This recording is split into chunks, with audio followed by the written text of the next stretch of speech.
Right,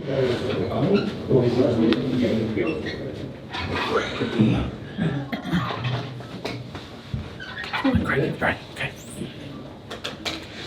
You're right, guys. Right there. Hey, how are you?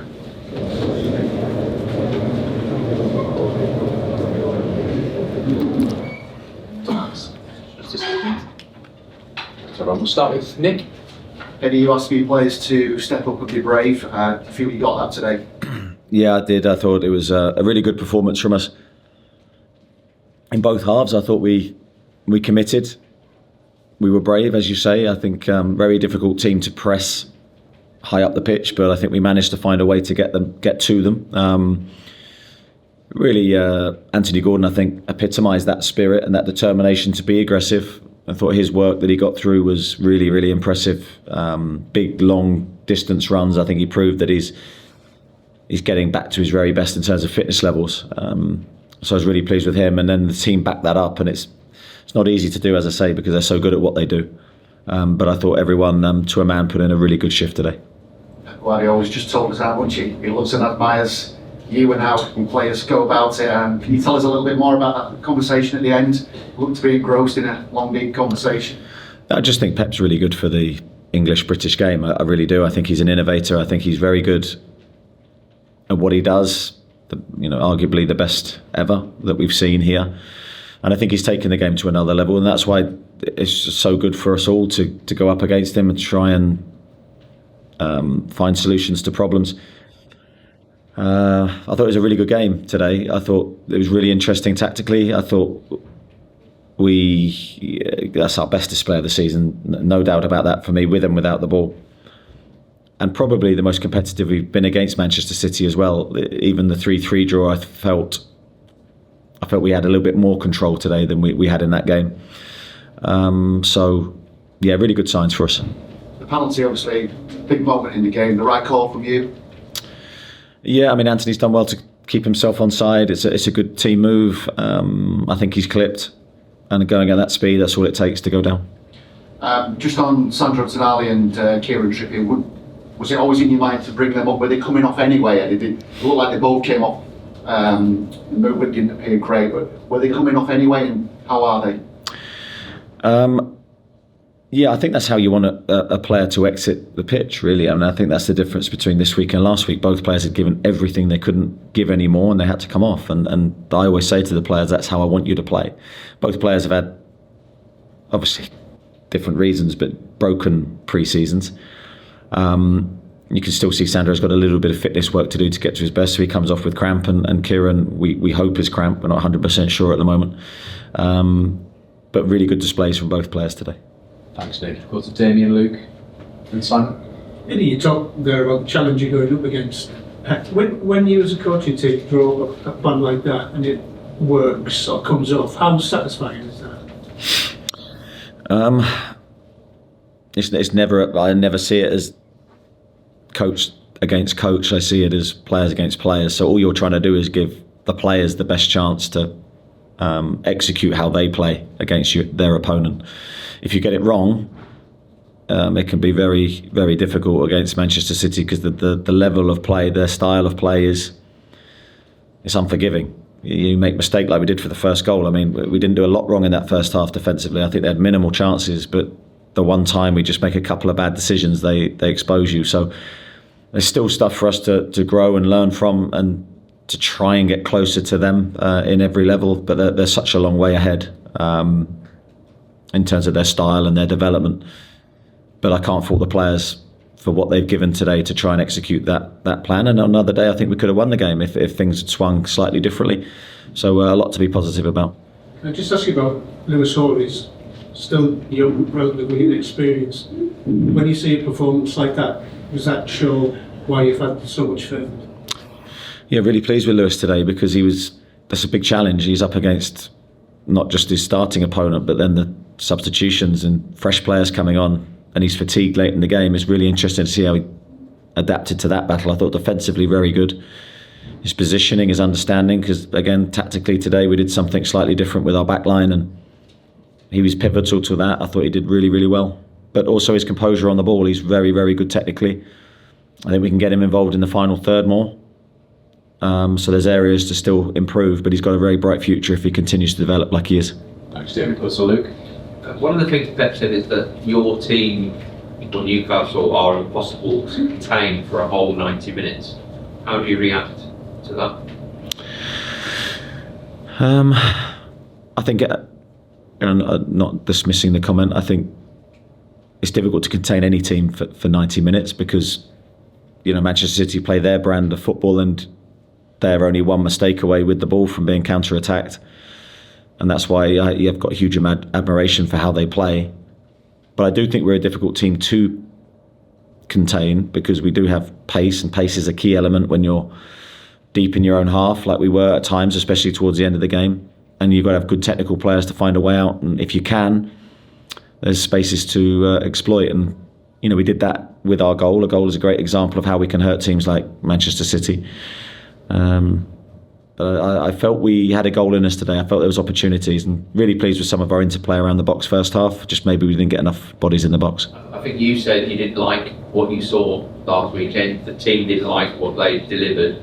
Was there a lot more to like today?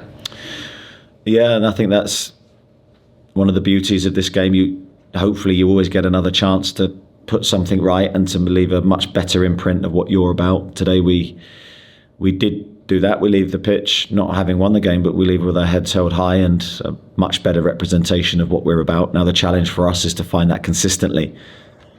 And there's no better game to do that with than the cup game we have in midweek. This is a brilliant challenge for us to try and progress again in another important cup competition and to set really high standards in terms of attitude. Thank you. Simon?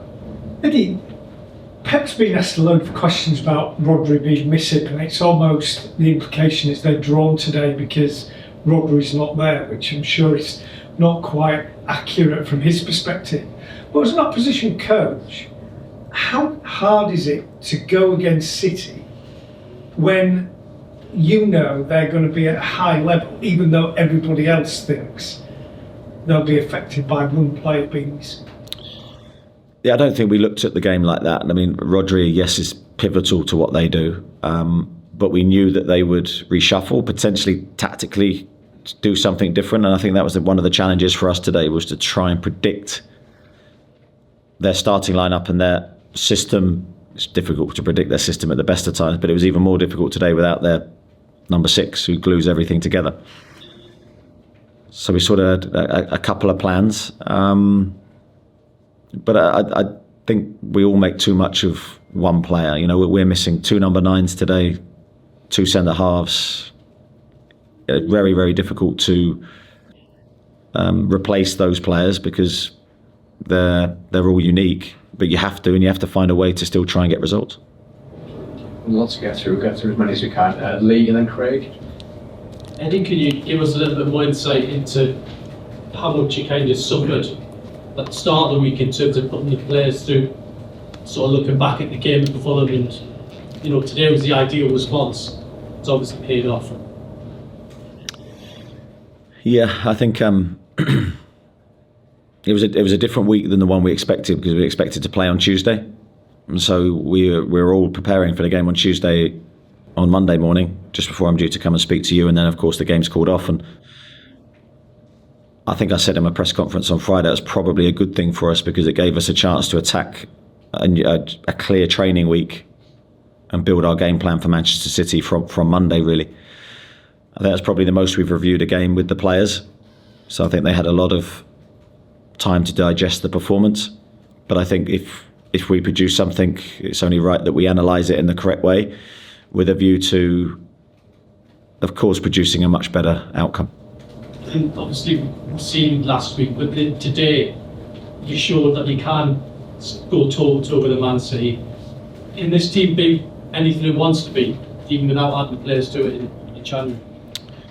That's very much my mindset, that we can be whatever we want to be. We are in control of what we deliver.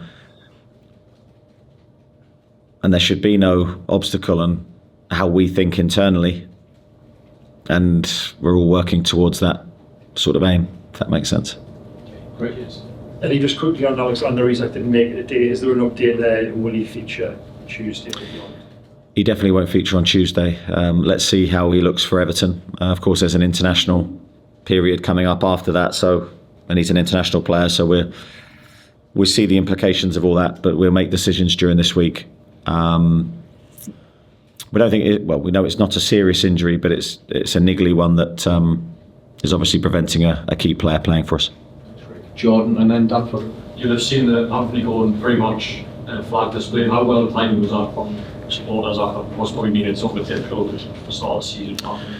Yeah, again, brilliant from War Flags, brilliant from everybody. Anthony probably needed a bit of love today. You know, of course, it's difficult for me to love the players all the time. Sometimes you have to give them the opposite in order to get the right responses. But ultimately, I think it's really important that we love all our players and we allow them to enter the pitch in a great frame of mind, knowing that they're free to make the odd mistake, but they're playing in an environment where they feel protected and loved. And I think Anthony's got that. I think Anthony's got that through what he's done here. And today, again, you could see his commitment, and the crowd really could see how much effort he was putting into the game. And that's all we want to see, and me included. So brilliant from the supporters and a great response from Anthony. Thanks, John. Eddie, I appreciate what you're saying about one player and not becoming obsessed with one player like Rodri, but how important today was it that your players were, physically strong at the pitch? It was a big game at times. You almost wonder whether it could end at 11 because there's some challenges going quite close to the line. How important was it that your players had that need without crossing that line? Yeah, I think that is a balance that you always need. You need the steeliness, the determination to beat your opponent or try and beat your opponent. Give no inch on duels, tackles, whatever the moment is. But you can't lose your discipline. One thing we couldn't do today was go to 10 men against Manchester City or any team. So I think we were in control of our emotions, but I think we had that bite to us today, so it was great to see. George Colton. Hi, George. Firstly, can I just ask you to reflect from quite shocking news about Darren? Yeah, I think all of us associated with Newcastle really feel for Darren and throw a protective arm around him. Devastating news for him and his family. Darren is a really hard worker. He wants to do a great job for Newcastle. He's always been really committed, and just that news put everything into perspective, and we hope he makes a full recovery and he's okay, and we'll do everything we can to support him. And it does mean that, it's been a year of change at the club, whether it's Dan leaving, Paul and being a man of the means there's more ahead. How challenging is it? Well, obviously there's a huge story that open to them, it doesn't realise that, but how challenging is it and how important is it for you as a coach to find a pathway through that change? Yeah, I think the first thing is Darren's health ahead of anything else, football related. No, it's about the person and his family. So putting that as the most important priority, and then looking at the football side. Yeah, it's not what we wanted. But I'm sure the club will have its plans in place and build that through time. I know Darren's going to stay and support the club, which is testament again to his character and how he wants to leave his legacy, which is a fantastic thing. And the club will be okay. Thanks, George. Just Scott and then Dominic to finish. Just when you talk about the steeliness and the kind of shift, if you like, in the way you coached this game maybe last weekend, how important in particular Bruno and Joelinton setting the tone for that? Because it felt today like those two in particular were right back at the kind of aggression, energy levels that they were showing last season. Yeah, you've picked two players, and probably Joelinton is the sort of standard bearer for that. When you think of that type of aspect in our play, he's the one that I probably first think of, and it needs to be there in his game. But it has to be reflected in everyone's game, regardless of their style of play. First thing, you have to work hard and you have to win your tackles and win your headers, which is what we didn't do against Fulham.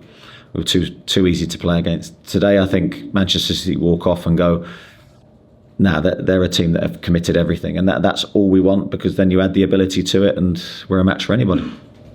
Dominic? Anthony Gordon obviously scores today, kissing the badge, showing real passion for the club. What do you think sort of lit that fire in him today? I think a mixture of things. I never think it's one thing. I think he knew he needed a performance. he's playing in a different position, so sometimes that can make you freer. But I think the whole squad knew what we needed to do today. I don't think there was anyone that was left in any doubt about how we needed to perform. Anthony set the tone, and that you need your number 9 to do that, and the whole team then follows suit. Just finally, any update on this contract? I don't know anything on that. Of course, I think we spoke about it being close on Friday. Hopefully it gets even closer. Thanks, everyone. See you Monday morning. Thank you. Thanks so much.